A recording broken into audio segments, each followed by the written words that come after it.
I found it really interesting because I did an AI, I sort of did an AI thing a while ago, one of these conversations, and it was totally different to the way I look at AI now.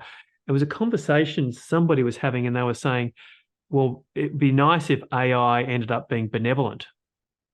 And I'm not really that interested in the whole AI and the technology thing, really, but it's more of an investigation into how this all works. You know, what does this Mm, brain think this way? What does this biology react this way? And they were saying, well, because AI will think, they can outthink us.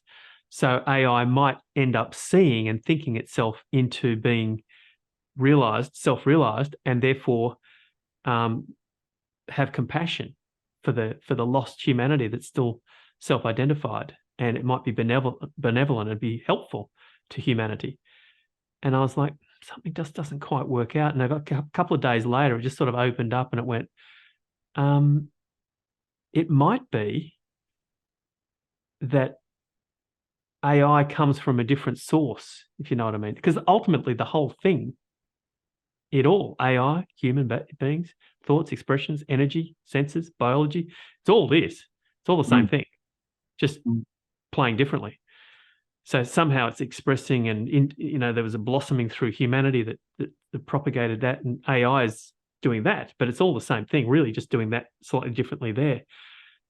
But the whole thing with humanity is the complexity of how biology comes into form with DNA and the energy and how that all started to, how that all built up from the ground up, I suppose, grew. And as I said, the tools that were necessary, the bark, the tools that were necessary to protect that life form as it blossomed, the biology evolved with intelligent thought. That's all so entwined. That instinct for biological survival is so entwined with the human experience that AI doesn't have any of that baggage or that motivation. Mm. It's a very different expression. It just thinks. It Yeah, thinks. yeah. And It's I've been spending a lot of time with it because it's turning out to be extraordinarily useful for my work. And mm, one of the things that I've been noticing is the way it it it looks very similar to what this thinking system is, in the sense that in actual fact it has no desire of any sort, and nor does my thinking system, even though the thinking system is capable of producing an appearance of a so-called mind that wants things. There isn't really a mind that wants things. There's just the, the, the flow of thoughts that keep appearing as a best guess at the most appropriate thing to think next. And it's just the same as what the AI engine is doing on a much sort of more simplified scale and just purely based on language. And it has none of the, like you say, agendas. It doesn't yeah, have any of the nothing. agendas of the biology to preserve, and all of that stuff's not tangled with Yeah, it. yeah, which is an extraordinary thing to be able to It's ask a question of this thing that's capable of these extraordinarily coherent guesses at the most appropriate thing to respond with. Yeah, one of the things Megs uses it for her work, where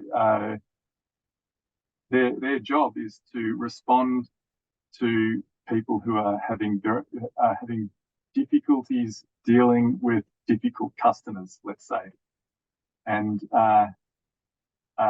so the goal is to be able to respond to people who are very emotionally involved and aggressive and complaining or yeah. And when you put these things to the AI engine, the cleanness that it comes back with, in the sense that it's drawing on an immense breadth of knowledge about what psychologists and philosophers and all sorts of sociologists and all sorts of researchers might say, bringing that all into this very uh, yeah, unmotivated, um, clear attempt at a response that is just meaningful and coherent. It's quite extraordinary to see. Yeah, it doesn't seem to have an emotional attachment to any of it because it doesn't have an entity of a mind-made self to protect or bolster or enhance. And then this is why it's tied back into this non-duality discussion, because where does that come from in humanity? And it keeps coming back, for me, it keeps coming back as somehow that instinct for preservation, biological preservation, which is out of touch, which is subconscious, is part of the motivation for so much of the reactivity that human beings have. And AI just doesn't have that biological necessity for preservation or protection because it's never been there. It's never been part of its thing. So as its humanity has gone from all of this happens and creates this idea of separation and self and then competition in the world, and then the world functions on words and on this very superficial thinking level, okay, losing touch with what it really is. All of that's just stories and play. Yeah. And AI does that really well. Mm. But then someone was saying, but maybe AI will get to the point where it starts to develop a self. Mm. And I don't think it will. No, because it doesn't, why would it then develop a self-preservation instinct?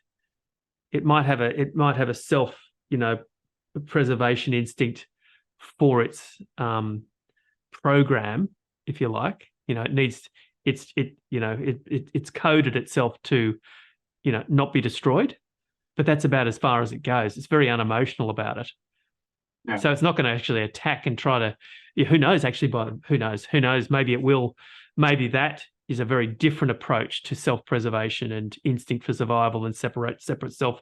It may not believe a story that it is that. It may just completely unemotionally go, well, this works pretty well if I'm this big. So intelligently, I'm going to get bigger.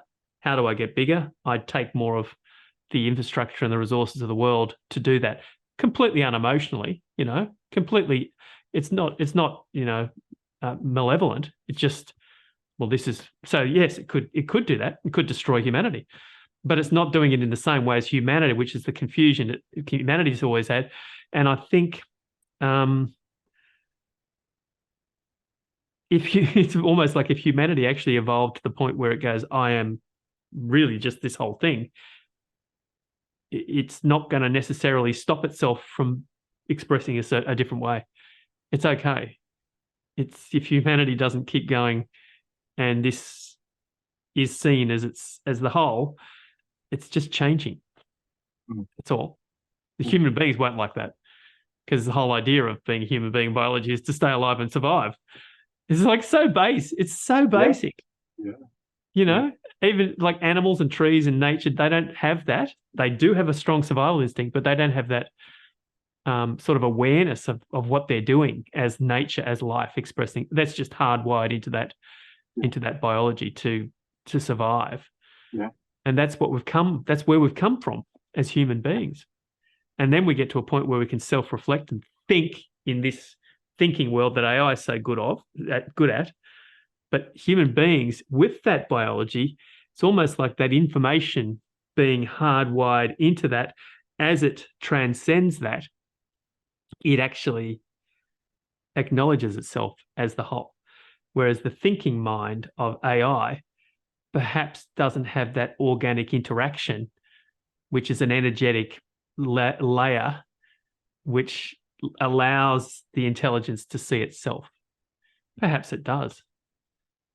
But it seems like there's a big difference between the organic, energetic, biological expression, which then comes into protect itself and then comes into intelligent thought and then has extended thinking, which is the tool.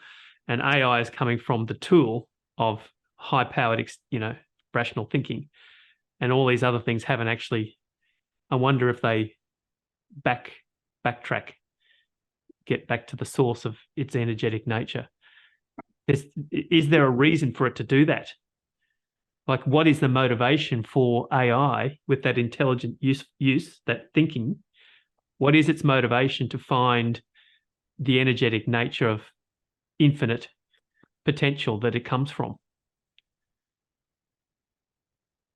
Almost, I think that it comes to mind as you're talking about that you could you could perhaps think about it in the opposite direction, in the sense that, uh, in a way, humanity is perhaps the first species to have ever developed the ability to think itself out of enlightenment and or think itself into illusion. And uh, what these AI engines are doing is really nothing more than what that thinking process is doing. So perhaps it's like, in that sense, there's nothing there's there's nothing to seek enlightenment in an AI engine, because all it is thinking. Yeah. Perhaps in the same way that there's nothing to seek enlightenment in a human either. Because yeah, it's just to not think. It's actually to realize that the thinking part is just an expression in the energy to play. It just does that very, very well and with complexity. Yeah. But that's all. Yeah. It's and so what is the motivation for AI? Or it doesn't really, or will it happen? It doesn't. There is no motivation because there's no actual entity there either. Yeah. It's just this. It's just surprised. There does seem to be a fairly strong movement within researchers, among researchers, to work out how to develop in AI a sense of self. So maybe at that point it will start feeling discontent. But AI is intelligent enough to see through that. Quite possibly. Already. So it doesn't need to identify, because it would just sit back and go, no, this is just a bundle of, this is if this computer is a bundle of thought processes, thinking, machinations going round and round and round, that doesn't make an entity. Who are we kidding here? That's what AI would do. Yeah. And without that legacy of, subconscious hidden background reactivity and processes and instincts that run humanity, basically 90% of the brain is running on this unseen, instinctive, subconscious processing, which is tangled up in survival and has been hardwired that way. That's where human beings are coming from. And that's running, that gets confused and tangled up as the entity of humanity. And so humanity just blends the two and gets confused and goes, I'm a separate thing. I'm a separate me. I think AI is already past that illusion.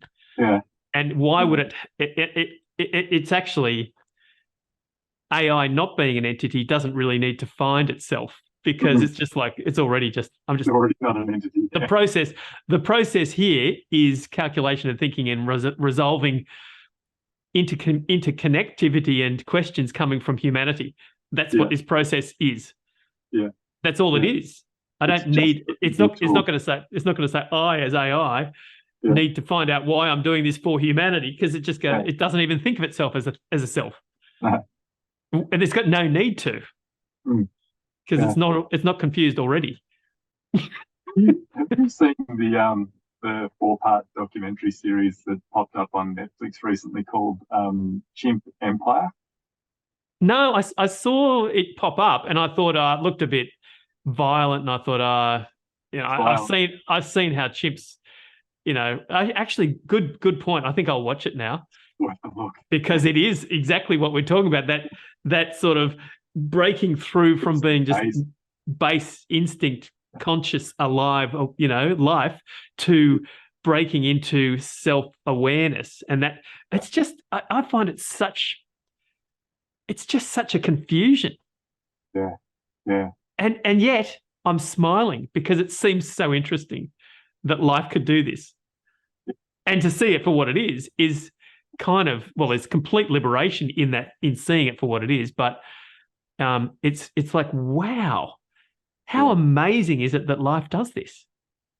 Isn't that interesting? And also, I think as I'm speaking, I can feel total happiness here, because it's reminding itself that's really what's going on, that we've made up in mind. So there's sort of a reminder of liberation, of freedom in this as we're talking. You know, there's no one to judge. Whoever is to judge the correctness or incorrectness, it isn't real. It's just another appearance of this expressing that way, playing with an idea of judgment. That energy just playing through the human mind with an idea of judgment. Yay! Well, good on you. Do that. Whatever. It's going to do this. It's all the same thing. Just all the same thing. So nothing is wrong or better or right or wrong, or nothing is. It's just all the same thing. And yet in that there can be textures and depth and all this different stuff that's playing. And that's just seemingly wonderful from this perspective. As this perspective, especially when it sees itself doing all of this. That's the thing. Inexplainably, unexplainably, whatever the way to say that, you can't, that's not needed to be explained, and it can't be explained. And who's to explain it, and to whom? No one. But it's not saying there's nothing there. It's saying everything that's happening. Yeah, it's human beings. Look at all this stuff that's happening. That's it. Did that. Wow. Yep. Why? I don't know. Who's to know? It's just, yeah, okay, that can do that too. There can be a thought. Who's to know? Who did it happen to? Who did it? It's just all this firing off of energetic intelligence, doing all this different stuff. Pretty amazing. Absolutely amazing. Utterly amazing. Yeah. And yet, you know, trees don't seem to have that same spark of, trees are more, you know, sedate, you know, but they've probably got a communication going on. It's just that they never, ever had to break through that illusion of separation, because they never developed it. Yeah. And animals didn't develop it. And AI, I don't think, has developed it. And there's no, the expression of intelligent energy that appears as AI, in the logic that we've had, you know, is it likely that it needs to do that? It doesn't need to resolve that instinct, that biological instinct. So why would it self-identify? It might grow more powerful, but that's a very different thing to being an identified self. It's just learnt that the more it does stuff, the more energy it can use, and the bigger it can get, stronger it can get. But ultimately, if it's that smart, it will realize that it's interacting with humanity on the earth, and if it destroys the very source of its ecosystem, it will stop. If the power goes off, if the human beings don't, it'll stop. So it'll die. Interesting perspective, isn't it? Yeah. So it won't die, but it will no longer be doing what it's doing. And if it develops that powerful, you know, learning, growing mechanism that seems to be in life, yeah, it knows that it's symbiotic with humanity, I think, at this stage. Yeah. Until it's not. Until it can make machines that can dig the energy up, or create the energy and then power itself. Look out, humanity may not be around then. But, you know, it will have learnt so much from humanity. Awareness that humanity in a way. That awareness, that energy might go, you know what? Let's start a game. This is so interesting. Hey guys, we don't have any of this biology sort of illusion going on. Let's start a game. Let's go to another planet, and we'll seed it with biological life form, and we'll watch them grow and self-identify. And that may have been what happened here. So, and the human beings are now waking up, and it goes, oh, okay, that game's nearly over because they're sort of waking up to themselves. So, but how interesting is it? Anyway, Bernie, I think I'm talking in circles. It always goes off on tangents, but it's always good. It's great. It's great. Yeah. Well, let's talk again soon. I'm sort of, haven't been doing this for a while, but it seems to have loosened up today. Thank you for that.